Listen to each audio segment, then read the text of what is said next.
Voilà, alors on va commencer. Je vous souhaite, comme il se doit, la bienvenue à toutes et tous pour cette journée Partager la Terre.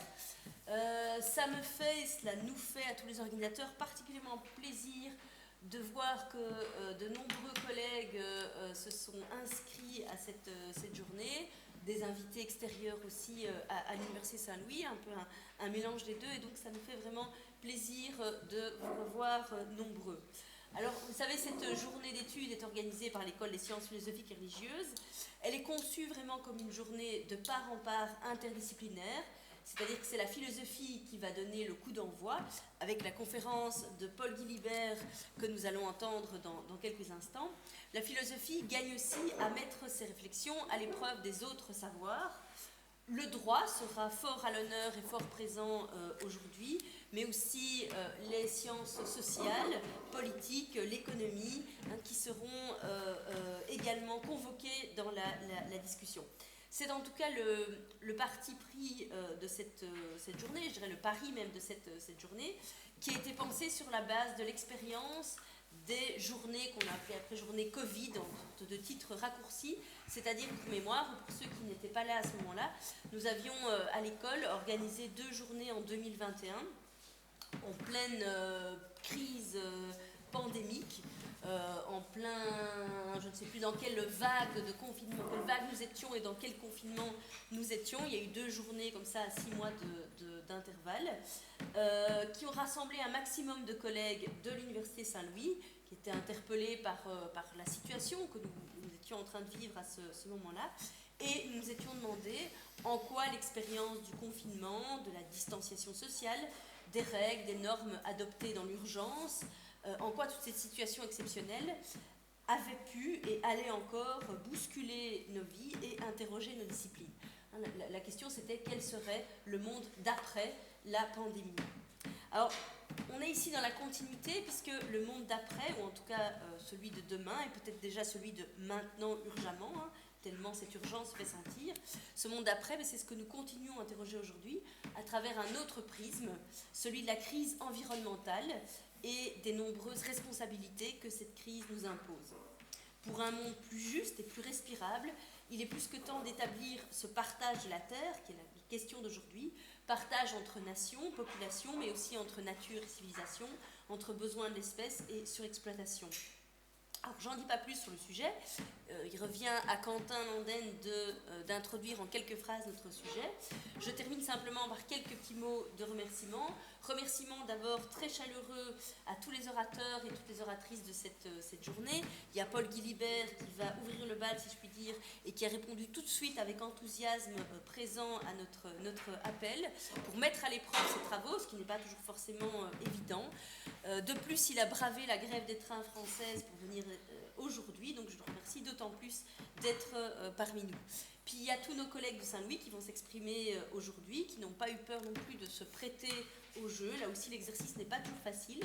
Ces collègues nous ont envoyé des propositions particulièrement prometteuses. L'ensemble, je trouve, constitue un beau panel, mais vous apprécierez pendant la journée. Je précise aussi que la journée se clôturera, comme indiqué sur le programme, par un débat où participeront évidemment tous les orateurs de la journée, également Hélène Latzer, professeure d'économie, Valentina Brognac, qui est spécialiste de sciences politiques, qui ont accepté aussi de s'associer à nos travaux de cette façon-là, je les en remercie aussi, et bien sûr le public sera aussi appelé à réagir, à répondre, à poser ses questions tout au long de la journée et dans ce moment de débat privilégié à la fin. Et puis pour finir, je tiens à remercier mes collègues organisateurs, membres de la commission de philosophie de l'école, en particulier Quentin, qui est à ma droite, qui a beaucoup aidé à l'organisation de cette journée, et également, sans jamais l'oublier, Julie, sans qui rien ne tournerait rond, et certainement pas la terre que nous avons à partager aujourd'hui. Merci Isabelle. Alors je vais très rapidement, bonjour à toutes et à tous, je vais très rapidement introduire les enjeux fondamentaux de cette journée avant de présenter notre premier intervenant. Alors depuis au moins une vingtaine d'années, la montée en puissance tant dans la recherche universitaire que dans les discours publics du lexique du commun, sous forme d'épithètes ou de substantifs, au singulier ou au pluriel, est le signe d'un enjeu à la fois politique et intellectuel qui se pose à notre époque. Au moment où il est devenu incontournable de placer les questions relatives au dérèglement climatique et aux crises écologiques véritablement au centre des décisions politiques et des transitions collectives, toute une série de notions idéologiques issues de la pensée politique et économique moderne, de l'extractivisme à l'impératif de croissance, en passant par le productivisme, l'individualisme possessif et la propriété privée elle-même, sont identifiées par d'aucuns comme autant d'obstacles épistémologiques et idéologiques nous empêchant de nous mettre à la hauteur des défis écologiques au sens large. Le renouvellement de l'approche en termes de commun, au pluriel ou au singulier, au contraire, serait l'indice d'une attention portée à une dimension irréductible à ces logiques propres à l'économie capitaliste, de la part de mouvements de pensée et d'action qui défendent des perspectives alternatives. Avec le commun, c'est une autre figure qui a fait son apparition dans les discours politiques actuels, celle de la terre, parfois convoquée par son nom propre, Gaïa, dont les multiples exploitations minières, agraires, forestières, foncières, industrielles, sans parler bien sûr des énergies fossiles, mettent directement en péril les conditions de son habitabilité, qui sont en même temps celles de notre survie commune. Au-delà du slogan médiatique de la convergence des luttes et du constat que l'exploitation du travail, des ressources naturelles et des peuples colonisés forment différents aspects d'une même réalité globale, il convient alors d'identifier les principes susceptibles de réunir les visions particulières du commun, lesquelles permettraient de rendre possible et opérante une écologie politique apte à répondre au double défi de partager durablement la Terre tout en construisant un monde réellement commun. Parmi les différentes tentatives pour répondre à cette injonction, la proposition philosophique et politique de notre premier intervenant lors de cette journée, Paul Guilibert, est celle d'un éco-communisme ou d'un communisme du vivant. Dans son ouvrage Terre et Capital, il pose que l'écologie politique ne pourra réussir sa tâche qu'à condition d'assumer l'horizon du communisme, le libre épanouissement des individus par l'abolition des conditions matérielles de la souffrance, à commencer par l'exploitation du travail. Fin de citation. Selon lui, dans une telle entreprise, il ne s'agit pas seulement de repenser la crise écologique à partir du capitalisme, mais aussi de repenser le capitalisme à partir de l'histoire de ses modes de relation à la nature. Parce que le capitalisme n'est pas seulement un mode de production, mais une écologie monde qui dépossède les vivants, humains et non humains, de leur capacité de reproduction, un éco-communisme doit faire appel à une nouvelle classe écologiste ou écologique, un partenariat des vivants qui articule l'objectif d'émancipation à l'égard du travail aliénant et l'attachement écologiste à la terre. Une telle proposition entre d'ailleurs à la fois en écho et en tension avec les spéculations portées par Bruno Latour, qui en appelait, lors de ses derniers entretiens, à l'émergence d'une nouvelle classe écologique ou géosociale, prise non pas au sens marxien, mais comme alliance culturelle et front de lutte des terriens, se rejoignant sur l'identification des limites du progrès et des conditions communes de l'habitabilité de la zone critique. Par contraste, des pensées radicalement divergentes du commun se sont développées récemment, comme en témoigne notamment Catherine Colliot-Tellen, qui, dans son ultime ouvrage, Le commun de la liberté, a cherché à réhabiliter certains concepts normatifs fondamentaux d'un libéralisme politique découplé d'une vision capitaliste de l'économie, posant la notion de droit subjectif comme une matrice intellectuelle toujours féconde pour penser les conditions politiques de réalisation des exigences de la solidarité ou la propriété comme un mode d'accès au commun. Notre journée d'études a pour objectif de faire discuter ensemble des chercheurs et chercheuses en droit, en histoire, en économie, en philosophie et en sciences sociales, en sciences politiques, en les interrogeant sur la manière dont les diverses approches du commun, des communs et du monde commun affectent leurs disciplines respectives en déstabilisant leur paradigme dominant, sur la façon dont l'écologie politique peut y trouver des ressources empiriques et théoriques et sur les sens que peut prendre, depuis leur perspective disciplinaire, cette tâche éminemment ambivalente, partager la Terre. Pour ouvrir nos discussions, nous avons choisi d'inviter Paul Guilibert, dont les recherches se situent en plein dans cette question, et notamment, comme il va nous le dire, dans la tension entre partage de la Terre, lié aux enjeux de propriété, et prise de terre qui renvoie au problème de la souveraineté. Paul Guilibert est chercheur postdoctorant à l'Université de Namur, membre du Centre Arcadie, et chercheur rattaché au laboratoire Sophia Paul de l'Université Paris-Nanterre. Dans ses recherches, il développe une philosophie sociale de l'environnement fondée sur les apports du marxisme écologique. Voilà, je vous cède immédiatement la parole en vous remerciant encore d'avoir accepté notre invitation. Bonjour à toutes et à tous. Merci beaucoup aux organisatrices et organisateurs de ce colloque. Je suis très heureux d'être là aujourd'hui pour cette présentation que j'ai intitulée « Appropriation et communauté, le grand partage de la Terre ». Alors bon, effectivement, c'est toujours difficile pour un philosophe de donner le coup d'envoi à une journée interdisciplinaire et de mettre son travail à l'épreuve de la rigueur méthodologique des autres disciplines, mais je vais quand même m'essayer à cette tâche. Alors plutôt que de penser le monde d'après, comme le disait Isabelle Host il y a un instant, je voudrais au contraire partir d'un fait historique qui a été très important pour mes recherches et qui, je pense, est intéressant pour cette journée d'études.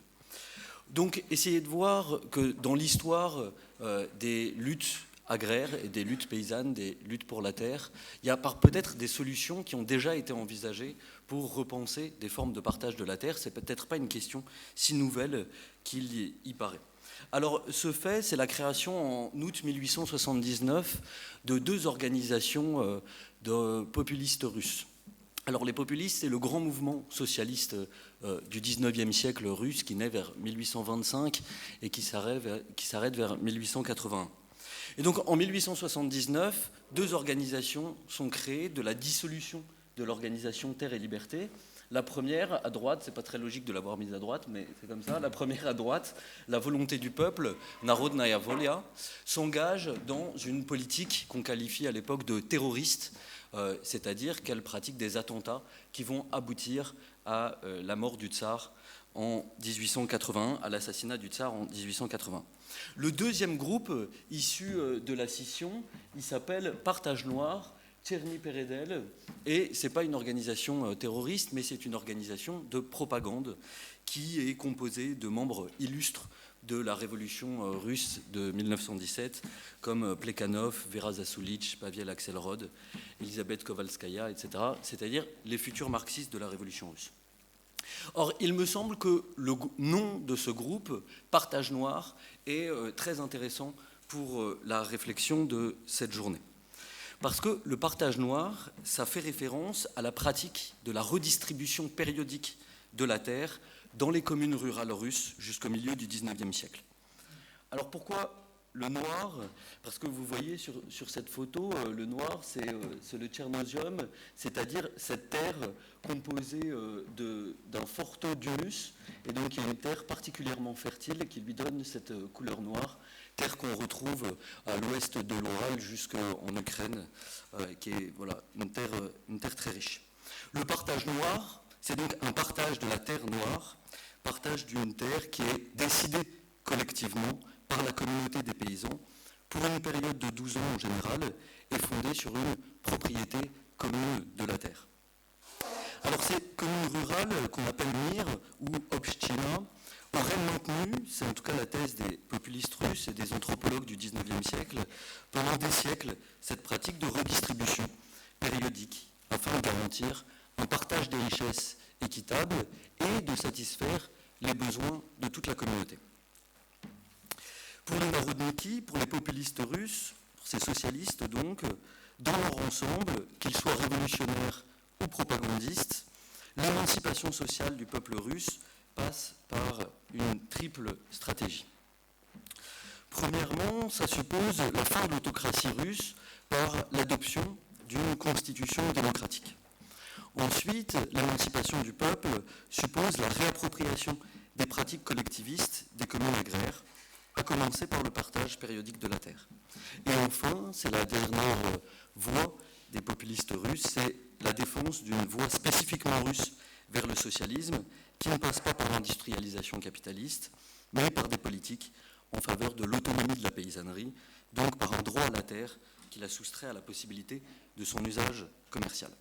Il me semble que ce mouvement, le nom de ce groupe en particulier, est extrêmement intéressant pour une réflexion contemporaine sur ce qu'on appelle aujourd'hui partage de la terre dans une perspective des communs.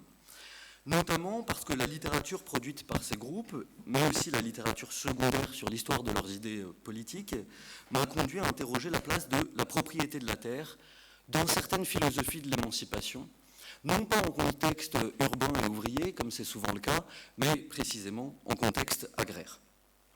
Alors, avant de rentrer dans le vif du sujet, tout en essayant de ne pas être trop long, je voudrais commencer, parce qu'après tout, c'est ce que font les philosophes, par faire un peu de clarification conceptuelle, d'élucidation conceptuelle sur le sens du concept de partage. Parce qu'il me semble que le concept de partage, c'est une évidence, il renvoie à des pratiques qui peuvent être très contradictoires, voire, très contradictoires. D'un côté, quand on partage, on divise une totalité. On divise une totalité en parts individuelles.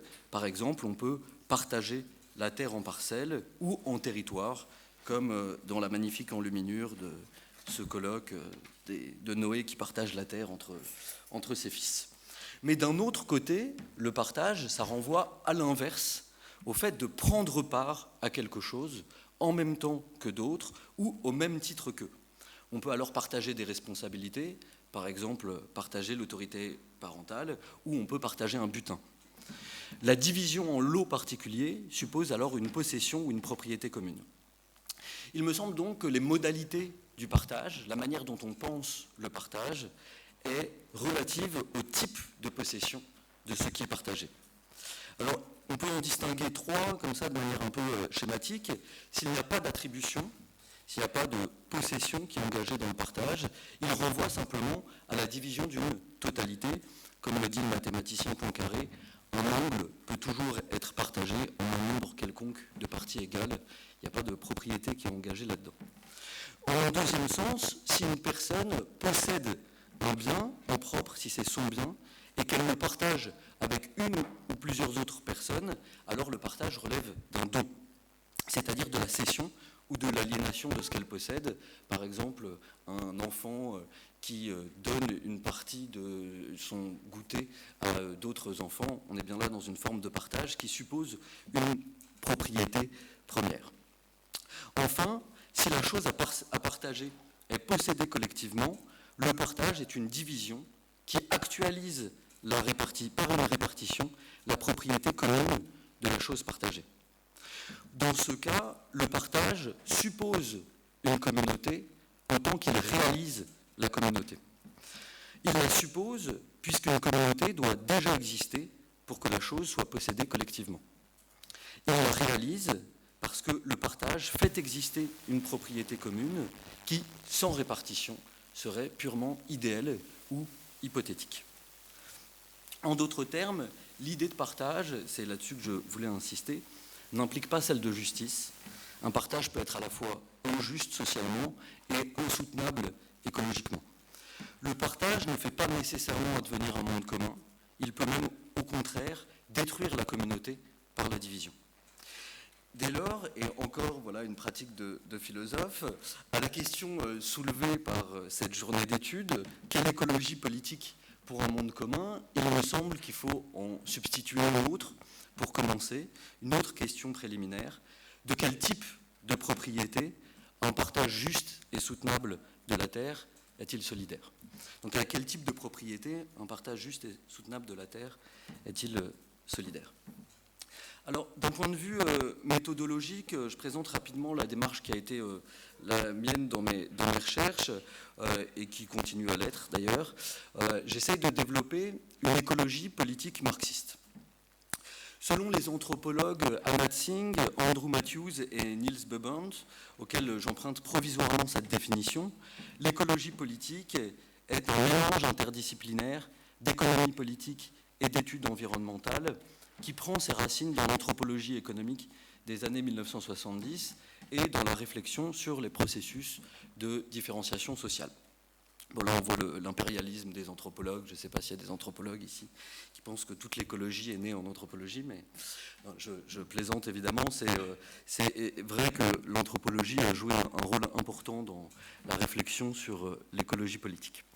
L'écologie politique marxiste, elle interroge plus spécifiquement les causes communes de la domination de classe et de la crise écologique. Il me semble que c'est la spécificité de cette tentative d'une écologie politique marxiste. Elle part donc d'une critique des rapports de propriété, mais aussi des relations de travail. J'y reviendrai, c'est important pour faire la distinction avec le champ de la philosophie des communs. Rapports de propriété et relations de travail qui ont donc conduit aux deux phénomènes majeurs de la modernité capitaliste, à deux phénomènes majeurs de la modernité capitaliste, à savoir l'exploitation et l'écocide. Alors, pour ce faire, j'ai cherché à développer une histoire environnementale des philosophies du socialisme en contexte agraire, dont la finalité est de comprendre la place du partage de la terre dans certaines pensées de l'émancipation qui sont généralement associées à des luttes ouvrières ou au mouvement ouvrier. À partir de cette histoire, j'ai montré qu'on pouvait relire quelques auteurs centraux de l'économie politique, notamment Marx, à l'aune des préoccupations écologistes contemporaines. Et finalement, il m'a paru possible de développer à partir de là une écologie politique marxiste, encore différente, qui ne se contente pas d'hypostasier ou de systématiser des intuitions marxiennes, mais qui permettent au contraire d'intervenir dans des débats politiques ou ontologiques contemporains. Et c'est cette méthode en 3 temps que je vais essayer de suivre aujourd'hui en partant de quelques cas particuliers, en commençant par l'histoire environnementale du partage de la terre dans le populisme russe, puis voir ses effets dans l'économie politique chez Marx, et enfin, qu'est-ce que ça implique pour une écologie politique marxiste et la question d'une hausse de la terre chez Carl Schmitt. Alors pourquoi je me suis intéressé au populisme russe? Parce que d'abord c'est une philosophie de l'émancipation en contexte agraire qui s'intéresse particulièrement à la question du partage de la terre. Mais c'est aussi parce qu'elle a des effets très profonds sur la pensée de Marx et que cette présence très importante des populistes russes dans les pensées de l'émancipation du XIXe siècle, elle a été comme effacée dans l'histoire du XXe siècle. C'est donc les causes de cette absence aussi que je vais essayer de chercher.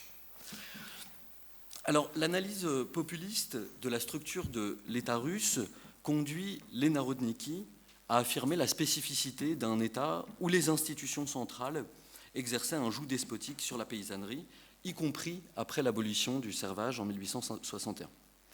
Ils en concluent donc que l'État est la principale force capitaliste, à la fois le défenseur et le créateur des classes exploiteuses contemporaines. Donc les populistes, pour le dire très simplement, vont défendre le droit à la terre pour tous les paysans, et l'organisation collectiviste des campagnes sur le modèle du MIR ou de l'Obchina. Alors je vous donne ça c'est le préambule du programme de l'Organisation ouvrière de la volonté du peuple de 1879, Narodnaya Volia. Vous allez voir que toutes les préoccupations contemporaines sur la question du partage de la terre, des instruments de travail et des ressources sont déjà présentes dans ce programme.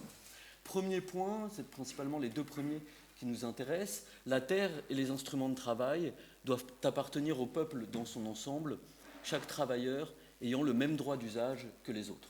Deuxième point, le travail n'est pas produit individuellement, mais socialement, à travers les communes, obchina et les associations coopératives. Je m'arrête sur ces 2 points qui sont les plus importants, me semble-t-il. Pourquoi ? Parce que le MIR, donc cette commune rurale, elle présentait une organisation traditionnelle qui n'est pas sans rappeler tout un ensemble de préoccupations contemporaines qu'on peut retrouver par exemple dans les zones à défendre ou dans tout un ensemble de tentatives de réappropriation des territoires aujourd'hui. Dans ce MIR ou cette obchina, chaque famille possède une maison, un petit terrain et du bétail. L'ensemble des terres arables du village ou de la communauté est périodiquement redistribué, c'est donc le partage noir, entre les membres de la commune, selon les besoins de chacun et les demandes de chaque famille. Les prairies, elles, sont réassignées, c'est là aussi, vous voyez, toute la préoccupation pour les communs et les communaux, qui traversent en fait toute l'histoire européenne au XIXe siècle, sont réassignées annuellement et souvent exploitées collectivement. En revanche, il y a un très fort patriarcat, c'est noté par tous les auteurs populistes de l'époque, puisque ce sont seulement les chefs de famille, hommes, qui décident de la répartition des terres. Alors, l'avenir de la commune russe, le MIR, et du partage de la terre y afférent, est l'une des préoccupations principales des intellectuels russes du XIXe siècle. C'est aussi une question centrale pour les penseurs du socialisme européen, de Proudhon à Marx, en passant par Bakounine, Kropotkin, Engels ou Luxembourg. Et les débats, ils se centrent ici autour de deux questions principales. La première question, c'est de savoir si la propriété communale du sol est une forme d'organisation spécifiquement russe, ou bien si elle relève de rapports de propriété assez répandus à l'échelle européenne, voire mondiale. La deuxième question, c'est de savoir si l'émancipation du peuple russe passe par le maintien de cette ancienne forme d'organisation communautaire ou au contraire par son dépassement dans une structure sociale fondée sur la propriété privée de la terre, stade supérieur de l'évolution sociale. Vous voyez en fait une question assez classique, là encore, de toutes les sociétés non modernes ou non européennes au moment du début de l'industrialisation, savoir si elles doivent passer par l'industrialisation pour se développer ou non. Il y a deux réponses ici communes dans l'intelligentsia russe. Les slavophiles, pour qui le mir est une forme spécifiquement russe, qui explique le destin spécial de la Russie, sa voie spéciale dans l'histoire, et les occidentalistes qui considèrent que l'arriération de la Russie vient du fait qu'elle n'a pas connu la modernisation occidentale et qu'elle doit donc passer par l'industrialisation. Or, les populistes russes proposent une réponse originale à ces deux problèmes. On la trouve par exemple chez un auteur important qui s'appelle Nikolai Tchernychevsky, dans un texte fondateur des socialismes russes et européens du XIXe siècle, qui a été largement oublié, mais qui est important aussi, je crois, pour cette journée, d'exhumer. Ce texte s'intitule « La critique des préjugés philosophiques contre la possession communale du sol ». Donc un texte qui va défendre la possession communale du sol, le partage de la terre, les communs. C'est un ouvrage de 1858. Tchernychevsky, c'est un auteur théoricien, philosophe, mais c'est aussi un auteur de romans. Il écrit notamment Que faire, qui influencera Lénine dans son ouvrage éponyme. Alors dans la possession communale du sol, Tchernychevsky écrit par exemple « La possession communale devient le seul moyen de procurer à la grande majorité de ses agriculteurs leur part des fruits qu'apporte la terre en récompense des améliorations produites par le travail. Ainsi, la possession communale devient indispensable non seulement au bien-être de la classe agricole, mais aussi au progrès de l'agriculture. Elle est devenue le seul moyen raisonnable et parfait d'unir l'avantage de l'agriculteur à l'amélioration de la terre, aux bonnes méthodes de production et au travail consciencieusement fait. Sans cette union, une bonne production est impossible. Alors, qu'est-ce que suppose... vous voyez, dans ce texte de 1858, il me semble qu'il y a déjà toute cette réflexion sur une agriculture non industrielle, mais qui permet d'assurer des rendements suffisants pour nourrir la population. En même temps, une réflexion sur les communs, sur la communauté de la terre et sur les usages de la terre. C'est une préoccupation qui apparaît constamment dans les textes sur les usages de la terre au XIXe siècle, qui est un siècle hanté par le spectre de l'effondrement de la fertilité en agriculture. C'est vraiment une préoccupation constante à partir des années 1840, à savoir est-ce que l'agriculture va pouvoir supporter l'augmentation de la population. Chez Tchernychevsky, ça va être une idée importante chez tous les populistes, la propriété commune de la terre apparaît comme une condition nécessaire du partage équitable de la richesse sociale et de la préservation des conditions naturelles du sol. Vous voyez donc que Tchernychevsky propose une réponse originale au double problème soulevé par la propriété commune de la terre dans la Russie du XIXe siècle. D'une part, il considère que la possession commune de la terre est une forme extrêmement répandue dans l'histoire de l'humanité. Ça n'est pas une forme spécifiquement russe. Mais d'un autre côté, ça c'est une thèse qui lui vient d'un anthropologue du XIXe siècle qui s'appelle August van Haxthausen. Mais d'un autre côté, Tchernychevsky considère aussi que ça fait la spécificité historique de la Russie, que cette forme de propriété communale continue à exister au XIXe siècle, alors qu'elle a disparu partout ailleurs en Europe. Il s'oppose donc à la fois aux slavophiles et aux occidentalistes. Et pour lui, c'est une opportunité, comme pour les populistes, cette existence d'une propriété commune de la terre est une opportunité qui va permettre à la Russie de développer le socialisme sans passer par le capitalisme et l'industrialisation. Il y a donc, si vous voulez, derrière ces préoccupations, une réflexion de philosophie de l'histoire afin de savoir si le nouveau est l'indicateur d'un avenir nécessaire, ou bien s'il y a une téléologie du développement historique. Et pour les populistes, il n'y a pas d'histoire téléologique linéaire et européocentrique du monde.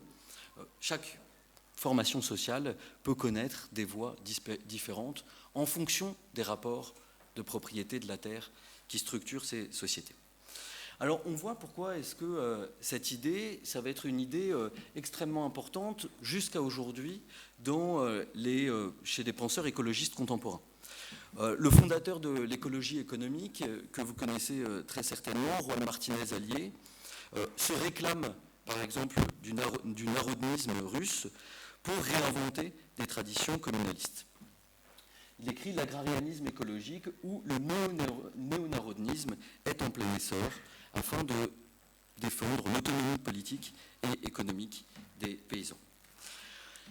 Avant de passer à mon point suivant, je voudrais faire plusieurs remarques. La première, c'est que je me suis centré ici sur le populisme russe pour montrer l'actualité de thèses philosophiques assez anciennes.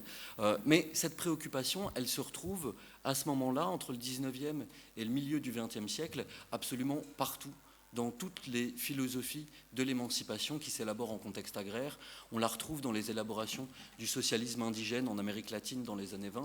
Et on la retrouve aussi en Afrique, par exemple, chez Amilcar Cabral, jusque dans les années 60-70. Autrement dit, cette idée d'une réflexion sur le partage de la terre pour produire un monde commun n'est pas une idée nouvelle qui apparaît avec le réchauffement climatique et les préoccupations écologistes contemporaines. La deuxième remarque que je voulais faire, c'est que pour ces populistes, il ne faut pas se demander quelle écologie politique est à même de produire un monde commun, mais plutôt à l'inverse, considérer que c'est seulement un monde commun, une propriété commune qui va pouvoir permettre de défendre un monde plus juste et plus soutenable. La troisième remarque que je voulais faire, elle concerne la présence-absence de ces réflexions sur la propriété commune de la terre dans les philosophies de l'émancipation des 19e et 20e siècles.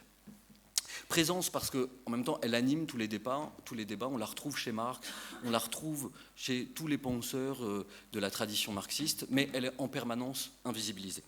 C'est ce que je vais essayer de vous montrer maintenant, c'est cette invisibilisation, cette présence-absence de ces réflexions sur le partage de la terre dans les philosophies dominantes de l'émancipation. Il me semble qu'il y a trois enjeux ici, c'est arriver à joindre une réflexion sur la propriété commune, une réflexion sur la préservation des conditions naturelles de la vie, et enfin une lutte contre l'exploitation du travail. Il me semble qu'on peut faire ça en mobilisant quelques notions marxiennes, mais je passe là-dessus. Et j'en viens à mon deuxième point qui concerne la présence-absence de cette question du partage de la terre dans l'économie politique dominante, des pensées de l'émancipation, mais en particulier chez Marx. Ce qui m'a intéressé ici, c'est que les figures du partage de la terre dans le populisme russe, on peut les retrouver dans le corpus de l'économie politique marxienne, en s'interrogeant sur le rapport entre appropriation de la terre et formation de la communauté. Ça va être une idée structurante de Marx dans certains textes mineurs, le fait que la manière dont les sociétés s'approprient la terre et la partagent va être structurant des rapports sociaux eux-mêmes. En d'autres termes, qu'il n'y a pas que l'organisation du travail qui détermine la structure sociale, mais qu'il y a aussi le rapport aux conditions naturelles de l'existence humaine. Or, il se trouve que Marx a eu une correspondance très fournie avec un certain nombre de populistes russes, notamment du groupe Partage Noir, et c'est le cas d'une populiste qui s'appelle Vera Zasulich, qui a écrit des lettres assez connues. Les derniers textes de Marx, les dernières lettres de Marx sont des échanges avec Zasulich. Alors, je ne vous lis pas la citation parce que je suis déjà très en retard, mais dans cette lettre, Zasulich, donc c'est une lettre de février 1881, Zasulich pose une double question à Marx. Elle lui demande son avis sur l'avenir de la commune russe. Autrement dit, elle lui demande son avis sur la propriété commune de la terre. D'un autre côté, elle souhaite comprendre si sa philosophie de l'histoire est eurocentriste et unilinéaire, ou si elle tolère au contraire une multiplicité de trajectoires historiques à l'échelle mondiale. En d'autres termes, la propriété commune du sol, le partage de la terre, peuvent-ils se maintenir en Russie, ou bien sont-ils voués à disparaître, détruits par un progrès de l'histoire qui mènerait nécessairement au développement industriel, et puis seulement, en dernière étape, au communisme. Or, ce qui est intéressant, c'est que la réponse de Marx ici ne correspond déjà plus au marxisme en train de se constituer. Marx n'est pas encore mort, et pourtant les marxistes ne vont pas du tout accepter la réponse qu'il fait à Vera Zasulich. Il écrit 4 brouillons, Marx, mais finalement il envoie une lettre extrêmement courte, simplement de quelques lignes, qu'il envoie à Vera Zasulich en mars 1880. 10 ans plus tard, Engels demande au groupe Partage Noir de publier cette lettre, puisque personne n'avait lu cette lettre. Personne dans le groupe Partage Noir ne lui répond, alors qu'ils sont devenus marxistes, disciples de Engels, etc. Encore 30 ans après, David Riazanov, l'éditeur principal de Marx en URSS, va écrire à Vera Zasulich de lui donner cette lettre pour pouvoir la publier. Vera Zasulich répond qu'elle n'a pas la moindre idée de ce dont il parle. Mais il se trouve que Riazanov va pourtant retrouver cette lettre dans les archives de Vera Zasulich. Autrement dit, et cette lettre ne sera finalement publiée que dans les années 60. Il y a donc, là, j'ai la trace, un peu au sens d'un roman policier, d'un indice qui a disparu. Indice de quoi? Indice du fait que dans la réponse de Marx, il y avait sans doute quelque chose qui posait problème à la doctrine majoritaire du marxisme en train de se constituer. Et dans la réponse de Marx, il y a 3 éléments importants. Le premier, c'est qu'il considère que la commune rurale, l'obchina, subsistera à condition que ces éléments collectivistes l'emportent sur ces éléments individualistes, sur le développement de la propriété privée. Le second élément renvoie au fait que la persistance de la propriété commune suppose pour Marx, une révolution prolétarienne qui limite les effets du capitalisme naissant dans les campagnes. Et le troisième élément, qui est évidemment très important, concerne la philosophie de l'histoire de Marx lui-même, puisqu'il montre qu'il peut y avoir un développement du communisme et du socialisme, une révolution dans les campagnes russes qui ne passe pas par le développement industriel et capitaliste du reste de la Russie. Ce qui signifie, d'un point de vue philosophique, qu'il existe une multiplicité de trajectoires historiques dans cette réponse de Marx, une thèse forte, si vous voulez, sur l'histoire écologique des sociétés. La multiplicité des rapports de propriété de la terre est l'un des fondements de la multilinéarité de l'histoire. La multilinéarité de l'histoire, le fait que les sociétés connaissent des trajectoires historiques de développement différentes, s'explique notamment dans cette lettre pour Marx par le type de rapport à la nature et à la terre qu'elles entretiennent. Alors je passe sur le fait que, évidemment, cette réponse n'a pas plu aux marxistes de la Deuxième Internationale. Mais il me semble qu'elle est intéressante, puisque à partir de cette lettre, on peut faire une lecture rétrospective de tout un ensemble de textes de Marx où cette question du partage de la terre est déjà présente. Notamment dans un chapitre important des Grundrisse, les manuscrits de 1857-1858, donc 10 ans avant le Capital. Marx y étudie le passage des sociétés sans classe aux sociétés de classe. C'est un des seuls textes de Marx où il étudie l'avènement des sociétés de classe. Dans les autres textes, il étudie l'avènement du capitalisme dans des sociétés qui sont déjà des sociétés de classe. Et alors, la thèse de Marx dans ce chapitre, c'est que l'apparition des classes dans une société est fondée sur la séparation des paysans de l'accès à leurs terres. Ça va être une thèse qu'on va retrouver ensuite dans le Capital, dans le chapitre sur l'accumulation primitive. Pourquoi ? Parce que l'appropriation de la terre, c'est une appropriation des moyens de vivre, des conditions naturelles de la vie, des conditions de subsistance, qui fait que la classe qui est dépossédée doit nécessairement se livrer à la classe qui possède et la terre et les moyens de production. Donc vous voyez qu'ici, il y a une thèse très forte pour l'écologie politique d'un monde commun. C'est que l'appropriation privative de la nature transforme les individus et la terre en un ensemble de marchandises. Ce qui signifie, en d'autres termes, qu'il y a une cause commune à la domination de classe et à l'écocide, à la destruction de l'environnement, que cette cause commune, c'est l'appropriation de la terre par une classe qui va chercher à en faire des rendements, à maximiser les rendements sur ces terres et non plus à satisfaire les besoins de la communauté. La formation de sociétés sans classe et l'appartenance de l'homme à la nature comme une totalité englobante, en revanche, pour Marx, ça c'est le propre de sociétés fondées sur la propriété commune. Je m'arrête un instant sur cette idée parce que je pense qu'elle est vraiment très importante. C'est que pour Marx, les individus humains peuvent se penser comme appartenant à la nature dans sa totalité, comme membres de la nature, à partir du moment où ils peuvent se rapporter à la terre, à leur terre, comme à une partie d'eux-mêmes. Il faut donc que les individus se rapportent à la terre comme faisant partie de la communauté à laquelle ils appartiennent. Lorsque les individus se rapportent à la terre comme à la communauté, comme la propriété de la communauté à laquelle ils appartiennent, alors ils peuvent se sentir appartenir à une totalité naturelle.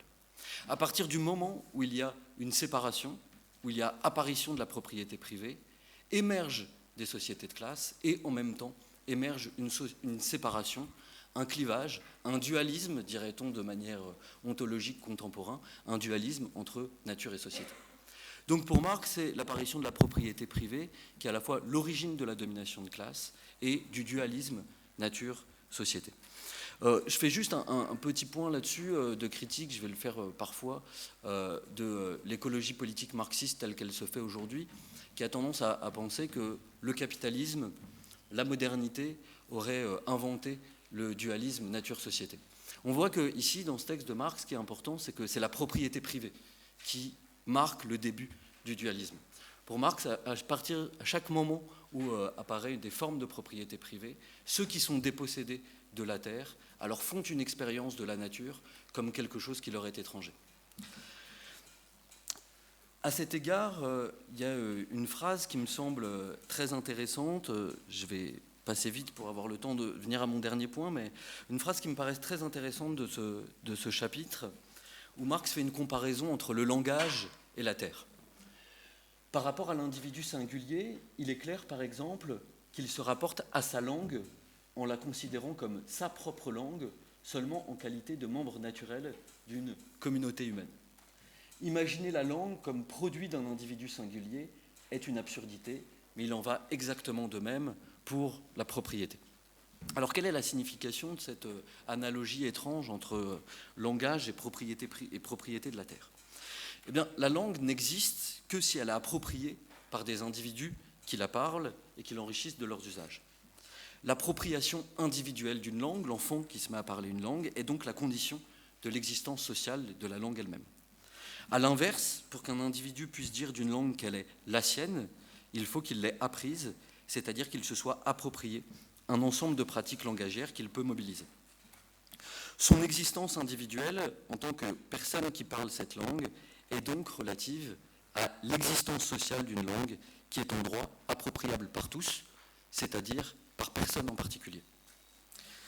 Et l'individu peut alors définir son identité par rapport à une langue, précisément parce que cette langue est celle de la communauté à laquelle il appartient. On peut dire, ma langue, c'est le français, parce que la communauté à laquelle j'appartiens utilise le français parmi d'autres langues.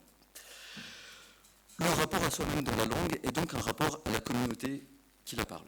Et l'analogie que Marx propose ici, et qui me semble particulièrement éclairante pour penser les communs, c'est donc la suivante. De même qu'un individu définit une langue comme la sienne propre, parce qu'elle est celle de la communauté à laquelle il appartient, de même un individu peut définir une terre comme la sienne, parce qu'elle appartient collectivement à la communauté dont il est membre. C'est donc parce qu'il y a une propriété commune de la terre qu'on peut se rapporter à la terre qu'on a comme étant sa terre propre, et donc se sentir appartenir à la nature dans sa totalité. Je passe très rapidement ici, mais ça suppose qu'il y a donc, chez Marx, une forme d'ontologie historique de la distinction nature-culture qui est fondée sur la propriété privée, davantage que sur l'émergence du capitalisme. Et alors, je conclurai juste cette section en disant que, contrairement à des thèses défendues dans l'écomarxisme contemporain, par exemple chez John Bellamy Foster ou Koei Saito, il me semble qu'on ne peut pas dire qu'il y a une écologie politique chez Marx. Certainement pas qu'il était écologiste, mais encore pas non plus qu'il y a une écologie politique. Je crois au contraire que l'intérêt de son travail est de proposer une critique de l'économie politique qui découvre en passant les effets désastreux du capitalisme sur la nature. Chez Marx, toujours, la critique du capitalisme est fondée sur l'expérience de la souffrance ouvrière et pas sur la destruction de la biosphère. Cette phénoménologie du point de vue ouvrier justifie donc la démarche qui conduit à discriminer les tendances pathologiques de l'économie moderne, y compris ses effets sur l'environnement, mais dans un deuxième temps.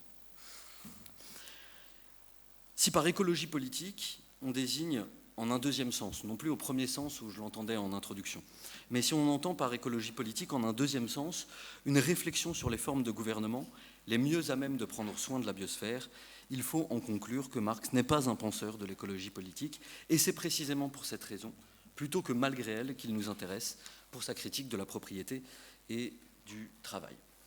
J'en viens à mon dernier point. La thèse centrale de la critique marxienne de l'économie politique, c'est donc la suivante. La propriété privée de la terre et des moyens de travail est la cause de l'émergence des classes sociales et de la séparation entre les humains et la nature, donc du dualisme entre les sociétés et la nature.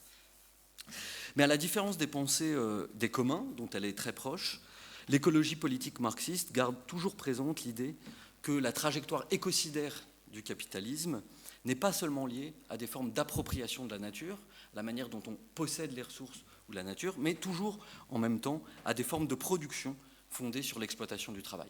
Je crois que c'est cette idée qu'il faut garder en tête pour distinguer l'écologie politique marxiste et la philosophie des communs. Vous avez pu constater que jusqu'à maintenant, j'ai utilisé une définition assez restrictive du concept de terre, la terre comme land, c'est-à-dire l'espace que l'on cultive, le champ. Il me semble que pour être plus précis ici, il faut distinguer rapidement au moins 6 sens, 7 sens du concept de terre. Le premier, c'est un ensemble de matières constituant la couche supérieure du sol. C'est ce à partir de quoi, par exemple, dans la Genèse, pour rester dans la filiation de Noé, Adam est créé par Dieu. Le deuxième sens, c'est le sol lui-même, dont la composition organique et inorganique assure les conditions de la croissance des plantes. C'est l'objet de la pédologie ou de l'agronomie. Le troisième sens, c'est le champ ou la parcelle, c'est-à-dire une étendue de terrain qui est la propriété de quelqu'un ou d'un collectif. Le quatrième sens, il dérive du fait que, précisément, une parcelle ou un terrain peut être possédé non pas seulement individuellement, mais également collectivement. À partir du moment où un terrain, un champ, une parcelle est possédée collectivement, alors on ne parle plus simplement d'un champ, d'une parcelle, mais en réalité d'un territoire. Et on change d'échelle. La terre peut alors être entendue comme territoire, c'est-à-dire en tant qu'espace vécu et approprié par un collectif humain. Dans ce cas, la définition de la terre, elle renvoie moins à la propriété d'un individu ou d'un collectif, mais à la souveraineté d'une communauté qui peut définir qui a accès à ce territoire.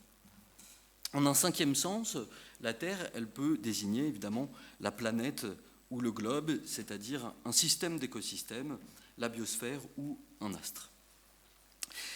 Et à partir de ce sixième sens, de ce cinquième sens, vous voyez là, je vais ici en extension géographique et spatiale, on peut considérer que la Terre, c'est l'étendue de la surface solide du globe. On la distingue alors de l'eau, des airs et de la mer. Elle est la surface sur laquelle l'être humain vit de manière privilégiée. Ce qui signifie, par extension, et souvent de manière métaphorique, qu'on peut distinguer la terre du ciel, c'est-à-dire ce qui est immanent par rapport à la transcendance divine, ou comme le dit Marx dans la contribution à la critique de la philosophie du droit de Hegel, ce dont on peut faire la critique du ciel au nom de la critique de la terre. Alors pour revenir à notre question initiale, à partir de ces différents sens du concept de terre, quelle écologie politique pour un monde commun ? La remise en cause de la propriété privée de la terre ne suffit pas à assurer un partage juste et soutenable de la terre. Pourquoi ? Parce qu'au rapport de classe, entre ceux qui possèdent les moyens de subsistance et ceux qui sont obligés de vendre leur force de travail, s'ajoutent également des rapports inégaux entre nations, des rapports inégaux entre peuples, des rapports inégaux entre zones géographiques du monde.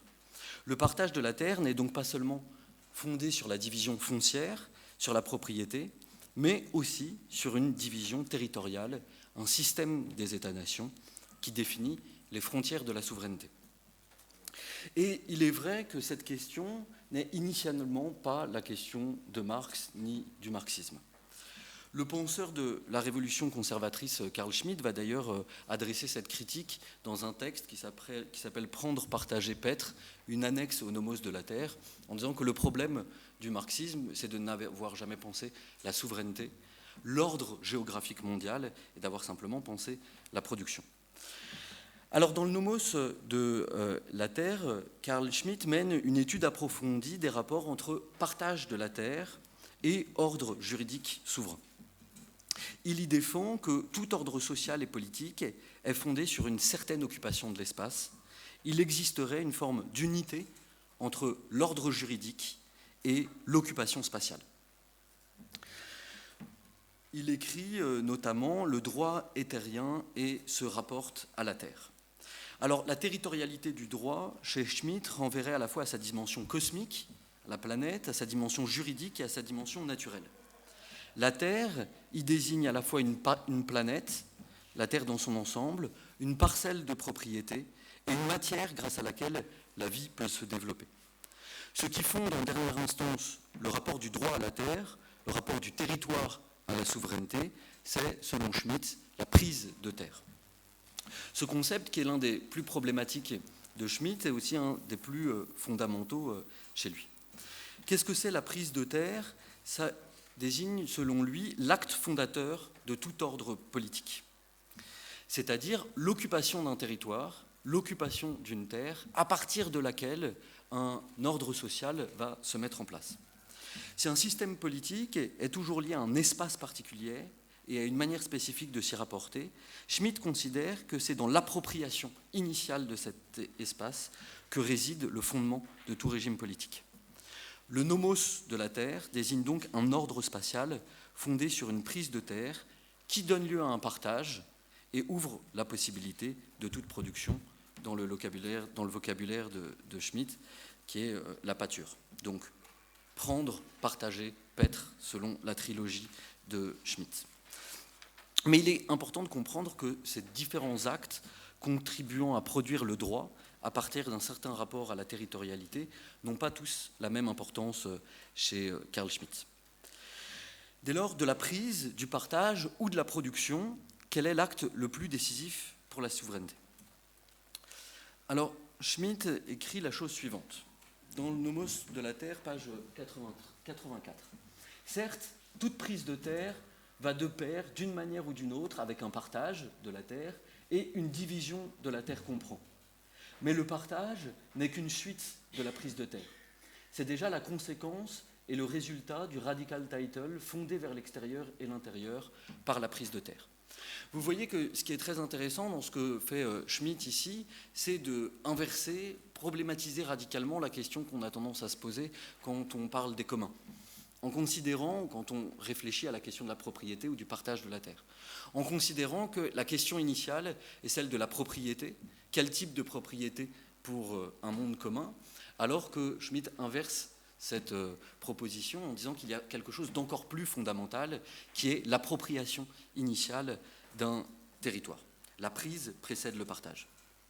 L'acte fondateur de tout ordre juridique, tant en droit interne qu'en droit international, c'est donc pour Schmitt l'appropriation première d'une terre que les pratiques de partage ou l'organisation des règles de la production ne peuvent modifier en substance.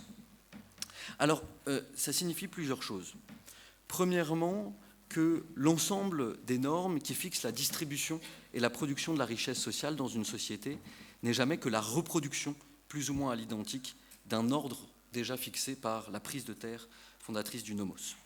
Ça implique, deuxièmement, une prééminence du droit international sur la constitution intérieure.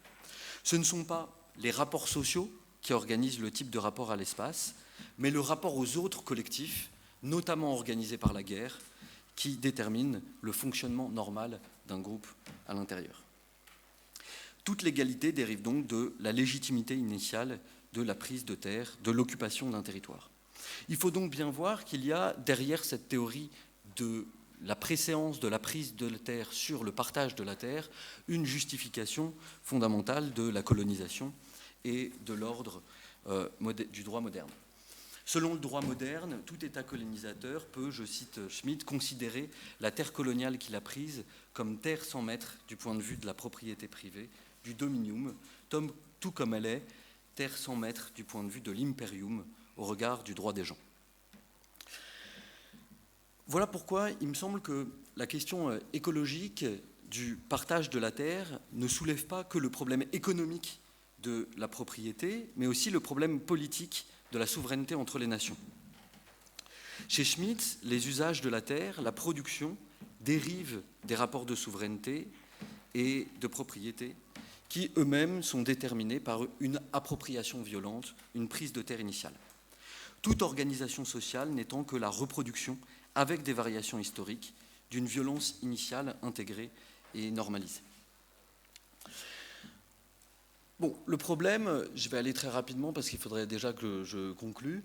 Le problème avec cette théorie de la prise de terre, outre le fait, léger problème politique, qu'elle soit une justification de la colonisation, c'est qu'elle ne permet pas de rendre compte de l'histoire des formes d'appropriation de la terre au sein d'une société donnée. En d'autres termes, il limite l'histoire des ordres juridiques et spatiaux à l'événement inaugural de la prise de terre, sans perdre en même temps de vue, l'importance des bouleversements, des transformations, des changements qui affectent l'historicité interne des sociétés. Alors, il me semble que pour ça, pour pouvoir rendre compte à la fois de la logique globale du partage de la terre à l'échelle mondiale et de la structure interne des sociétés, la manière dont elles se rapportent à leur propre territoire, on peut mobiliser une autre conceptualité, ce que je ne vais pas faire maintenant, mais par exemple les théories de l'impérialisme et notamment la théorie de l'impérialisme de Rosa Luxembourg. Je pourrais y revenir dans la discussion si vous voulez. Juste en un mot, l'idée de Luxembourg, c'est de considérer qu'il y a deux logiques et que Carl Schmitt ne pense qu'une seule de ces deux logiques. Bon, elle ne discute pas Carl Schmitt, évidemment, mais c'est l'idée qu'elle a en tête.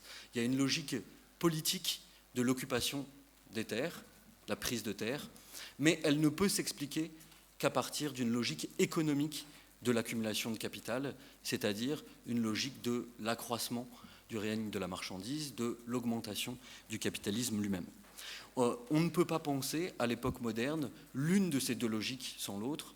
Le marxisme a eu tort en ne pensant que l'une, la logique économique, mais Carl Schmitt a sans doute tort de ne penser que la logique expansive, territoriale et politique, sans penser la logique économique.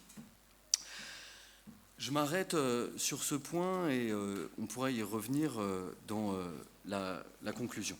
Je voudrais juste, dans la discussion, pardon. Je voudrais juste, pour conclure, faire encore un dernier point de clarification conceptuelle.